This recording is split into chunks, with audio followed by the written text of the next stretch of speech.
You too, man. What's up, man? This is your guy Manny, and welcome to the Talking Sports with Manny YouTube channel. Man, last night was wild. Last night was wild, and you see this man up here, Trae Young, with the flary hair and everything. This dude went absolutely off. Now, there was a point in the game where at halftime, I believe the Sixers had a 22-point lead. Now, mind you, I was busy last night, and then I was going to watch the game. Then I checked the score, and I said, I'm not even going to waste my time. So it was a 22-point lead at halftime. The Sixers were up by 26 points at a point in time. Okay. And when you look at the Sixers and the way that they're built to come out the East. I mean, they're solid all across the board. You know what I'm saying? So last night was an interesting game because Joel Embiid had 37 points and 13 rebounds, right? And he was imposing his will because he remembered what happened in the last game where he didn't really score much in the second half. He didn't make a bucket in the second half. He made like two free throws. So this time he said, you know what? I'm in control. I'm Joel Embiid. I'm an MVP candidate. When I'm healthy, I'm the best big man in the league by far. So all that said, 37 points and 13 rebounds, 5 assists, 4 blocks, 2 steals. You think that, okay, Joel Embiid won, right?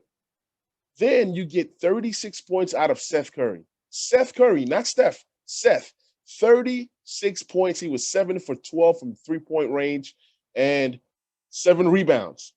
Solid. You think you get 36 points out of Seth Curry, you pretty much win, right?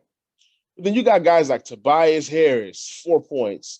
Ben Simmons, 8 points. We're going to get to Ben Simmons in a minute. And Korkmaz, who they inserted into the starting lineup because Danny Green is out, 8 points. When you look at the bench, nobody gave you anything. Matisse Thybulle, 6 points. Shake Milton, 5 points. George Hill, 2 points. So the Sixers had 3 guys on the all-defensive team. And Simmons and Embiid, I believe, were first team. And then Matisse Thybulle was second team, right? 3 world-class defenders, right? And you guys let Trae Young score 39. Trae Young is a beast, okay? But the guy weighs like a buck 20. You would think that they would double team Trae Young, right? Because outside of Trae Young, who else was really making buckets for these guys? So you had Trae Young with 39 points. He did get to the line 19 times and he made 17 free throws. So that's pretty good. He shot 10 for 23 from the field. Collins had 19 points, 11 rebounds. That's solid. That is pretty solid. But outside of that, the starters, Kevin Huter gave you 0. Bogdanovich gave you 6. Capella gave you 6 and only 8 rebounds. So not much impact from anybody else, similar to the Sixers starting lineup. Now, here's the difference. Off the bench, you had Gallinari, who gave you 16 points. He knocked down 3 big three-pointers, 8 rebounds. Solid. Those are like numbers that starters will give you, right? Then you had Lou Williams, Lemon Pepper Lou, 15 points. He was 7 for 11 from the field. So between those 2 guys alone, that's 31 points, right? Not to mention Okongwu with 6 and Solomon Hill with 2. So solid production from the bench. My question is, if the Sixers have 3 world-class defenders and Ben Simmons, who wanted to be Defensive Player of the Year, why wasn't he guarding Trae Young? I didn't watch the game. Y'all let me know. What I'm saying is, if they had all these great defenders and all these great guys, why was the outcome what the outcome was? So that just doesn't make any sense to me. It is what it is. Shout out to the Atlanta Hawks for taking a commanding 3-2 lead. I cannot believe my eyes. I cannot believe my eyes. I just cannot believe that this was the outcome of this game. And, Sixers fans, they were talking a lot of trash.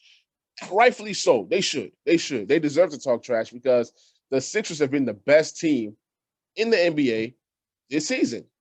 You can argue. You can debate that. They've been more consistent. They've been solid. But you know what? It just is what it is. Sometimes things just don't pan out how they're supposed to pan out. And this is crazy because if you get the Atlanta Hawks to come out of the East, this is going to be something crazy. This is something that we haven't seen in a while. Last team to come out like a virtual unknown was the Golden State Warriors. And you saw how that happened. Once they got that first, couple wins in the playoffs and had some success in the first round, continue to win. Next thing you know, guess what? They're now in the finals. So I'm not saying that the Atlanta Hawks get to the finals, but what I am saying is things can really, really get interesting. We're gonna go ahead and shift gears to the second game. This game had to do with PG13. Look, I don't like Paul George. I'm not a fan of Paul George, but look, Paul George did something that we've been hoping that Paul George would do. You know what I'm saying? And the last three games, 30-point games, he's been clutch. This dude had 37 points, 16 rebounds, 5 assists, 1 steal, 2 blocks. Paul George was the man. Paul George looked like the best player on the court. You know, all that talk about Donovan Mitchell doing all these different things for a young player and this and that. Yeah, he shot. Donovan Mitchell was 6 for 19, 21 points. Ingles, 12. Gobert, 17 and 10.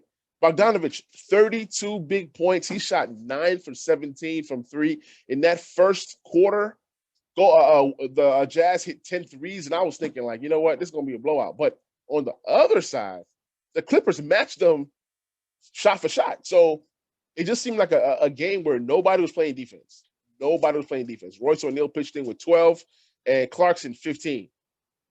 Look, these dudes shot 20 of 54 from three, 37%. They possibly could have made 33s the way that they started out, but then they kind of cooled off. And then the second half, those threes just was not falling. It's hard to be a winning team or to be a team that wins off of just jacking threes. Donovan Mitchell was 14 threes attempted. He only made 4. You can't play this way. You can't win this way.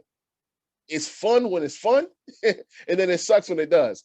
Now, back to the Clippers. They were coming into this game. Kawhi Leonard has a ACL injury, not an ACL tear, ACL injury. So no Kawhi Leonard. So everybody's thinking, oh, the Utah Jazz got it in the bag. The Utah Jazz were thinking they had this in the bag, especially in that first quarter and that second quarter. But things didn't work out for them. Now, unsung hero for the Clippers was what's his name? Reggie Jackson. Reggie Jackson was phenomenal, man. He had 22 points, and he's playing like a guy who's a legit starting caliber point guard / combo guard in the league. Marcus Morris stepped up big, 25 points. You know, Terrence Mann, he had that poster on Gobert, everybody's defensive player of the year. He had 13 points. And then Paul George with the 37 and 16. That was the difference. The difference was people like Morris stepping up. You know, people like Jackson stepping up and Mann stepping up. These were guys that were needed. Batum gave you 9 and 7, 4 steals. So it was a full team effort. They didn't have a lot coming off the bench. Kennard 5, Beverly 5, Zubac 2. So you see that the Clippers went small. Their biggest guy out there was Batum, you know, and it just seemed like Utah just could not adjust. There were times when Gobert was caught guarding guys like Paul George, and, you know, he's getting pushed off, and he was getting bullied, knocked down, stepped over by Marcus Morris. So the Jazz have to come with better adjustment. Maybe you insert Jordan Clarkson into the starting lineup. I don't know. Maybe you bring Royce O'Neal off the bench because he's there for defense, but obviously he couldn't guard nobody. So shouts out to Paul George. Stepped up. This is what big-time players do, and he did what big-time players do. He stepped up big.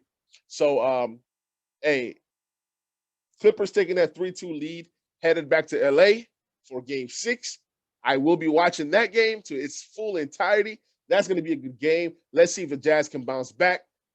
Donovan Mitchell, where you at? Hey, Coach, you got to do something because I don't know what y'all are doing. But, guys, I hope you guys enjoyed this little mini-sode of the playoff post-game of the Clippers in Utah and the Atlanta Hawks and the 76ers. If you guys are new to the channel, please like, please subscribe, and please share. And I will catch you guys on the next video. I'm out. Peace.